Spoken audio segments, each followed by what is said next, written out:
तुमने हमारी इज्जत मिट्टी में मिला दी। मैं तुम्हें कभी माफ नहीं करूंगा। मैंने कहा ना, ये पानी बनकर क्या बहरी हो गई है? तेरी हिम्मत कैसे हुई हमारे खिलाफ जाने की? अब इसका नतीजा भुगतने के लिए तैयार हो जा।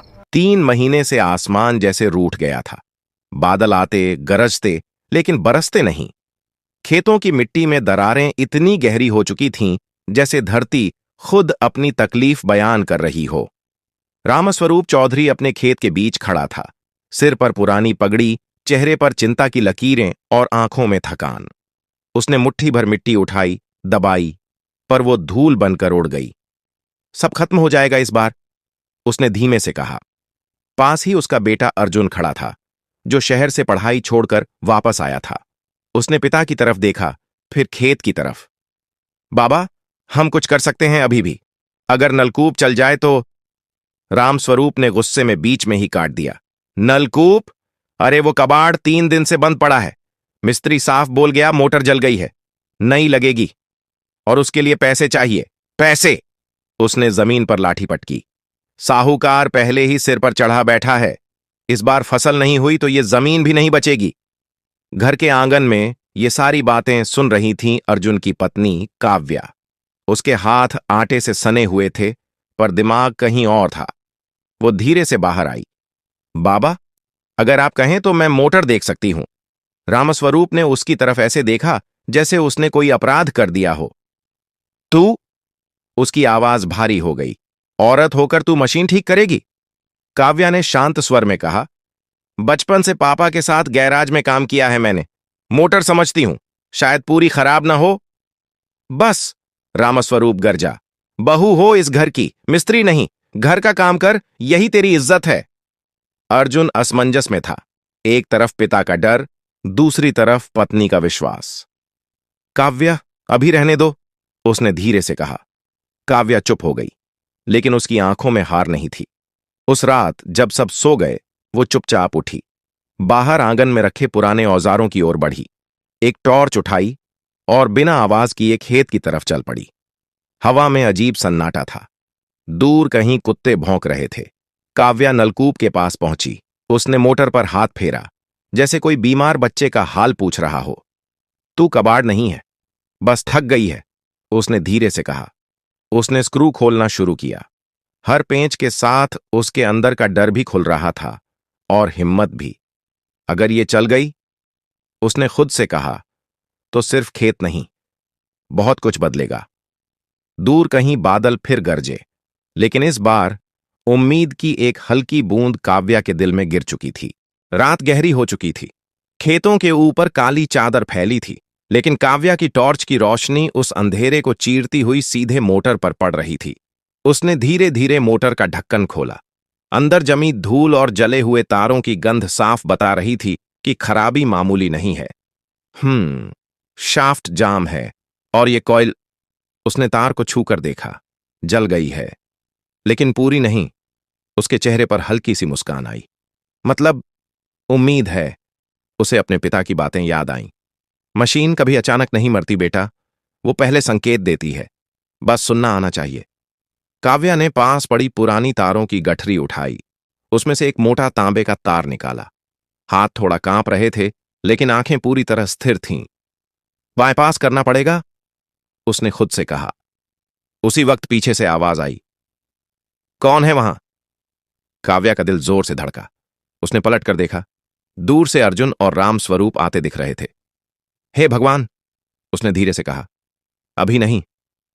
रामस्वरूप ने पास आते ही टॉर्च की रोशनी उसके चेहरे पर डाली। काव्या, उसकी आवाज गुस्से से कांप रही थी। तू यहां क्या कर रही है? अर्जुन भी हैरान था। तुम सच में मोटर खोल रही हो? काव्या ने गहरी सांस ली। बाबा, बस 5 मिनट दीजिए। मोटर पूरी नहीं जली है, मैं इसे चला सकती हूं। चुप, रामस्वरूप गरजा। मेरे मना करने के बाद भी तूने हाथ लगाया? उसने लाठी उठाई और जमीन पर पटकी। आज के बाद अगर तूने किसी मशीन को छुआ ना, तो इस घर में तेरे लिए जगह नहीं होगी। अर्जुन ने धीरे से कहा। बाबा, सुन तो लीजिए। तू भी चुप रह। रामस्वरूप ने उसे घूरा। एक औरत के पीछे खड़ा हो रहा है। काव्या की आंखों में अब डर की जगह जिद थी। मैं गलत नहीं कर रही बाबा, उसने साफ आवाज में कहा। अगर ये मोटर नहीं चली तो खेत सूख जाएगा, हम सब खत्म हो जाएंगे। कुछ पल के लिए सन्नाटा छा गया, हवा भी जैसे रुक गई। रामस्वरूप ने गुस्से से मुंह फेर लिया। मुझे नहीं चाहिए ऐसी फसल जो औरत के एहसान से बचे। ये सुनकर काव्या के हाथ रुक गए, लेकिन सिर्फ एक पल के लिए। फिर उसने फिर से तार जोड़ना शुरू किया। तो आज ये एहसान नहीं, हक होगा, उसने धीरे से कहा। अर्जुन चुप खड़ा था, उसकी आंखों में डर भी था और गर्व भी। रामस्वरूप वापस मुड़ गया। चल घर, इसे यहीं सड़ने दे। अर्जुन ने एक बार काव्या की तरफ देखा, जैसे कुछ कहना चाहता हो, लेकिन कुछ कह नहीं पाया। दोनों चले गए। अब खेत में फिर वही सन्नाटा था। काव्या अकेली थी। उसने तार कसकर जोड़ा, स्विच की तरफ हाथ बढ़ाया और आंखें बंद कर लीं। बस एक बार, उसने फुसफुसाया। उसकी उंगली स्विच पर ठहर गई। अगले ही पल उसने उसे दबा दिया। स्विच दबते ही कुछ सेकंड के लिए सब कुछ जैसे थम गया। न मोटर की आवाज, न हवा की सरसराहट, बस काव्या की धड़कन। क्या नहीं चला? उसने घबराकर मोटर की तरफ देखा। अचानक घर्रर की भारी आवाज गूंजी। मोटर झटके से हिली। काव्या की आंखें चमक उठीं। चल गई। अगले ही पल पाइप के मुंह से पहले हवा निकली, फिर कीचड़ और फिर पानी, तेज धार में, जैसे किसी ने बंद दरवाजा तोड़ दिया हो। सूखी जमीन ने उस पानी को ऐसे सोखा जैसे बरसों से प्यासा हो। काव्या पीछे हट गई। उसके चेहरे पर पानी के छींटे पड़े और साथ ही मुस्कान भी। हो गया, उसने धीमे से कहा। सच में हो गया। उसकी आंखों में आंसू आ गए। ये सिर्फ जीत नहीं थी, ये साबित करने का पल था। उसी समय पीछे से तेज कदमों की आवाज आई। ये आवाज? अर्जुन दौड़ता हुआ आया। मोटर! रामस्वरूप भी पीछे पीछे पहुंचा। जैसे ही उसने पानी की धार देखी, वो कुछ पल के लिए बिल्कुल स्थिर हो गया। उसकी आंखें चौड़ी रह गईं। पानी? उसके होंठ हिले। सच में पानी। खेत की मिट्टी में पानी फैलने लगा था। दरारें धीरे धीरे भर रही थीं। अर्जुन खुशी से चिल्लाया, बाबा, फसल बच जाएगी, हम बच गए। वो काव्या की तरफ मुड़ा। तुमने कर दिखाया। लेकिन रामस्वरूप का चेहरा धीरे धीरे सख्त होता गया। उसने काव्या के हाथ में पकड़े औजार देखे, ग्रीस से सने हाथ और खुला हुआ पल्लू। उसकी खुशी अचानक गुस्से में बदल गई। बंद कर इसे! उसकी आवाज इतनी तेज थी कि अर्जुन भी चौंक गया। क्या? काव्या ने अविश्वास से पूछा। बाबा, 3 दिन बाद पानी आया है। मैंने कहा बंद कर इसे! रामस्वरूप गरजा। खेत में बहते पानी की आवाज और उसकी चीख टकरा रही थी। मुझे नहीं चाहिए ये पानी, उसने लाठी उठाते हुए कहा। जिसमें मेरी इज्जत डूब जाए वो पानी जहर है। काव्या का चेहरा उतर गया। ये पानी इज्जत नहीं, जिंदगी है बाबा, उसने धीरे लेकिन मजबूती से कहा। यह हमारी रोटी है, तू मुझे सिखाएगी? रामस्वरूप उसकी तरफ बढ़ा। मेरे बाप दादाओं ने इस खेत को सींचा है, एक औरत के एहसान से नहीं। अर्जुन बीच में आया। बाबा, ये एहसान नहीं, हट जा! रामस्वरूप ने उसे धक्का दिया। काव्या अब पीछे नहीं हटी। गांव वाले हमारी फसल काटने नहीं आएंगे बाबा। उसकी आवाज कांप रही थी, लेकिन शब्द मजबूत थे। जब साहूकार दरवाजे पर गालियां देगा तब कोई नहीं आएगा। कुछ पल के लिए सब शांत हो गया, सिर्फ पानी बह रहा था। रामस्वरूप ने आखिरी बार मोटर की तरफ देखा, फिर काव्या की तरफ। उसकी आंखों में एक अजीब लड़ाई चल रही थी, अहंकार और सच्चाई के बीच। फिर उसने दांत भींचे। अगर ये मोटर अभी बंद नहीं हुई तो इस घर के दरवाजे तेरे लिए हमेशा के लिए बंद हो जाएंगे। काव्या का दिल धड़क उठा, लेकिन उसने स्विच की तरफ नहीं देखा। उसने सिर्फ इतना कहा, तो आज फैसला हो ही जाने दीजिए बाबा। काव्या के शब्द हवा में ठहर गए। रात का अंधेरा अब पहले जैसा नहीं था। कहीं न कहीं एक फैसला जन्म ले चुका था। रामस्वरूप की मुट्ठी लाठी पर कस गई। ठीक है, उसने भारी आवाज में कहा, या तो ये मोटर चलेगी या तू इस घर में रहेगी, दोनों साथ नहीं। अर्जुन घबरा गया। बाबा, ये कैसी बात? चुप! रामस्वरूप ने उसे घूरा। आज फैसला होगा, अभी, इसी वक्त। काव्या कुछ पल चुप रही। उसकी नजरें बहते पानी पर टिक गईं। मिट्टी धीरे धीरे नरम हो रही थी, जैसे जिंदगी लौट रही हो। फिर उसने स्विच की तरफ देखा और वापस रामस्वरूप की आंखों में। अगर मैं ये मोटर बंद कर दूं, उसने धीरे से कहा, तो क्या सब ठीक हो जाएगा? रामस्वरूप ने बिना सोचे जवाब दिया, हां। काव्या हल्का सा मुस्कुराई। नहीं होगा बाबा, उसने सिर हिलाया, क्योंकि असली खराबी इस मोटर में नहीं, सोच में है। यह सुनते ही माहौल फिर गर्म हो गया। अर्जुन ने फुसफुसाते हुए कहा, काव्या बस करो, बात बढ़ रही है। लेकिन अब काव्या रुकने वाली नहीं थी। आपको डर इस बात का नहीं है कि मोटर किसने ठीक की, उसने साफ कहा।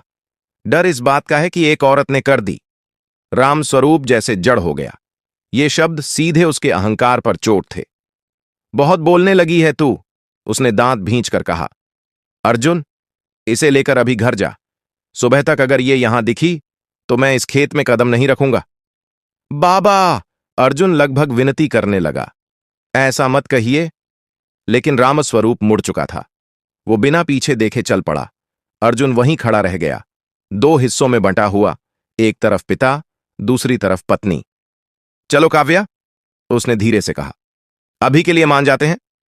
काव्या ने उसकी तरफ देखा। किस बात के लिए? उसने पूछा। सही होने के बावजूद चुप रहने के लिए? अर्जुन के पास कोई जवाब नहीं था। कुछ देर बाद उसने नजरें झुका लीं। मैं बाबा के खिलाफ नहीं जा सकता, उसने धीमे से कहा। यह सुनकर काव्या की आंखों में नमी आ गई, लेकिन आवाज ठोस रही। और मैं अपने हुनर के खिलाफ नहीं जा सकती, उसने कहा। दोनों के बीच खामोशी आ गई। दूर मोटर चल रही थी, पानी बह रहा था, लेकिन उनके रिश्ते में दरार पड़ चुकी थी। काव्या ने धीरे से औजार समेटे। मैं घर नहीं लौटूंगी अभी, उसने शांत स्वर में कहा, जब तक ये खेत पूरी तरह पानी नहीं पी लेता। अर्जुन ने सिर उठाकर उसे देखा। मतलब? काव्या ने साफ कहा, आज मैं सिर्फ बहू नहीं, इस खेत की जिम्मेदारी हूं। हवा में ठंडक बढ़ गई थी, लेकिन हालात और भी सख्त हो चुके थे। अर्जुन कुछ कहना चाहता था, पर शब्द नहीं मिले। वो धीरे धीरे पीछे हट गया। अब काव्या फिर अकेली थी, लेकिन इस बार वो कमजोर नहीं थी। उसने आसमान की तरफ देखा। बादल अब भी दूर थे, लेकिन जमीन पर एक औरत ने बारिश शुरू कर दी थी। रात धीरे धीरे बीत गई। मोटर लगातार चलती रही। पानी खेत में फैलता गया और सूखी मिट्टी ने उसे अपने अंदर समेट लिया। जहां कल दरारें थीं, वहां अब नमी चमक रही थी। काव्या ने पूरी रात आंख नहीं झपकी। कभी मोटर देखती, कभी पानी का बहाव, जैसे कोई पहरेदार अपनी आखिरी उम्मीद की रक्षा कर रहा हो। सुबह की पहली किरण के साथ ही खेत का रंग बदल चुका था। दूर से कदमों की आवाज आई। रामस्वरूप आ रहा था, और उसके साथ साहूकार गजेंद्र। गजेंद्र के चेहरे पर वही घमंड भरी मुस्कान थी।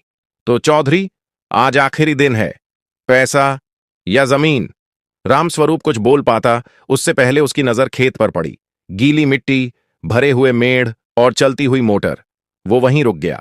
ये, उसकी आवाज अटक गई। ये कैसे? काव्या धीरे धीरे उसकी तरफ बढ़ी। मोटर ठीक थी बाबा, उसने शांत स्वर में कहा। बस एक मौका चाहिए था। गजेंद्र हंसा। अरे वाह, अब घर की औरतें भी मिस्त्री बनेंगी क्या? काव्या ने उसकी तरफ सीधा देखा। अगर जरूरत पड़े तो हां। अर्जुन भी पीछे पीछे आ चुका था। उसके चेहरे पर रात भर की बेचैनी साफ दिख रही थी। गजेंद्र ने खेत की मिट्टी उठाई, दबाई, फिर मुस्कुराया। फसल बच सकती है, उसने कहा, पर कर्ज तो अभी भी बाकी है। रामस्वरूप अब भी चुप था। उसकी नजरें बार बार मोटर और काव्या के बीच घूम रही थीं। अंदर कुछ टूट रहा था, या शायद बदल रहा था। काव्या ने आगे बढ़कर कहा, हमें थोड़ा वक्त दीजिए। फसल कटेगी तो आपका पैसा पूरा मिलेगा। गजेंद्र ने आंखें सिकोड़कर पूछा, और अगर नहीं मिला तो? इस बार रामस्वरूप आगे आया। उसकी आवाज पहले जैसी तेज नहीं थी, लेकिन भारी जरूर थी। मिलेगा, उसने कहा। इस बार खेत सूखेगा नहीं। गजेंद्र ने कुछ पल सोचा, फिर हंस पड़ा। ठीक है, उसने उंगली उठाकर कहा। फसल तक का वक्त देता हूं, लेकिन अगर 1 रुपया भी कम हुआ तो ये जमीन मेरी। मंजूर है, रामस्वरूप ने तुरंत कहा।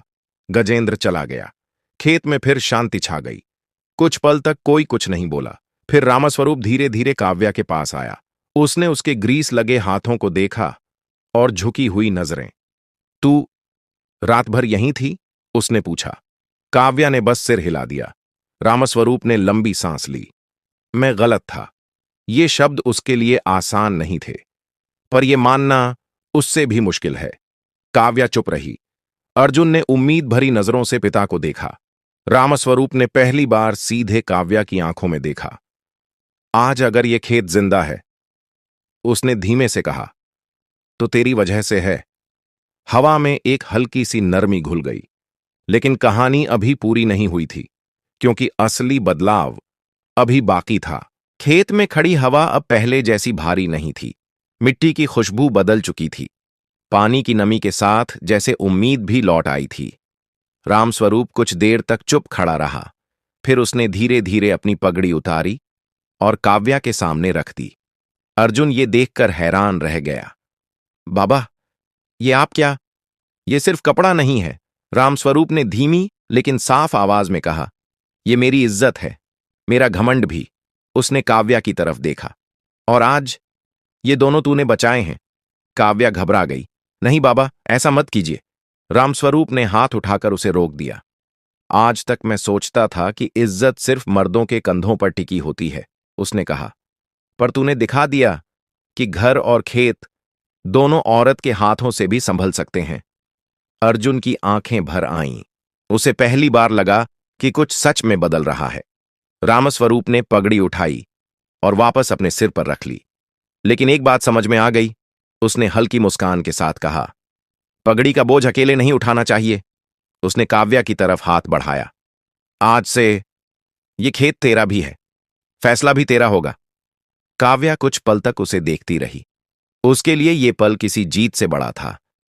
मुझे सिर्फ एक मौका चाहिए था बाबा, उसने धीमे से कहा। बाकी सब अपने आप हो गया। रामस्वरूप ने सिर हिलाया। और मैंने वो मौका देने में देर कर दी, उसने माना। पर अब नहीं करूंगा। अर्जुन आगे आया। काव्या, उसकी आवाज भर्राई हुई थी। मुझे माफ कर दो, मैं तुम्हारे साथ खड़ा नहीं हो पाया। काव्या ने हल्की सी मुस्कान दी। अब खड़े हो जाओ, उसने कहा। अभी बहुत काम बाकी है। तीनों एक साथ मोटर की तरफ बढ़े। मोटर अब भी चल रही थी, स्टेडी, मजबूत, जैसे किसी ने उसकी भी हिम्मत वापस लौटा दी हो। रामस्वरूप ने पहली बार खुद अपने हाथ से उस मशीन को छुआ। कभी सोचा नहीं था, उसने कहा, कि ये कबाड़ हमारी जिंदगी बदल देगा। काव्या हंस पड़ी। कबाड़ नहीं है बाबा, बस सही हाथों का इंतजार था। आसमान की तरफ देखा तो दूर कहीं हल्के बादल फिर से बनते दिखे। शायद बारिश आए, शायद न आए, लेकिन अब फर्क नहीं पड़ता था, क्योंकि इस बार खेत के साथ साथ सोच भी सींची जा चुकी थी। और जहां सोच बदल जाती है, वहीं से असली फसल उगनी शुरू होती है। अगर आपको ये कहानी दिल से छू गई हो तो लाइक जरूर करें। ऐसी और सच्ची और प्रेरणादायक कहानियों के लिए सब्सक्राइब करना न भूलें। इस कहानी को अपने दोस्तों और परिवार के साथ शेयर जरूर करें। और हां, कमेंट बॉक्स में अपना नाम जरूर बताइए, ताकि अगली कहानी में हम आपको शाउट आउट दे सकें।